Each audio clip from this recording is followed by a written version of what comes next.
Salamo, yamondany anarakoa teseo amin'ny lycée privé la printanière Ambohitrarahaba mandray anjara amin'ny andiany voalohany amin'ny science inantiny explorer home Madagasikara aty amin'ny Alantsindroarivo misy anay izao. Androany iresaka momba ny gidro na ny lémurien. Fantatrao ve fa ny olombelona sy ny gidro dia samy sokajiana ao anatin'ny atao hoe primaty satria samy manana pouce opposable na ny akibe afaka mifanatrika amin'ireo ratsan-tanana efatra hafa ka ahafahany mandray sy mikirakira zavatra.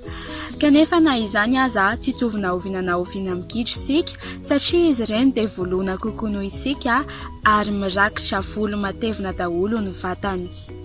Eo ihany koa ny firafitry ny tarehin'izy ireny izay mitazona ny endriny hatrany am-piandohana ka mbola manana antsoina hoe museau fa ny antsika olombelona kosa efa nivoatra sy efa niova ka lasa fisaka tanteraka. Tsy mitovy amin'ny antsika ihany koa nefa ny tongon'izy ireny satria dia mitovy tanteraka amin'ny tanany ka afaka mifikitra amin'ny hazo. Ny lémurien ihany koa dia manana rambo lava be. Hitantsika amin'izany ary fa biby miavaka dia miavaka ny lémurien. Tsy misy afa-tsy eto Madagasikara izy. Arenantsika izy ka andeha ho arovantsika manomboka izao.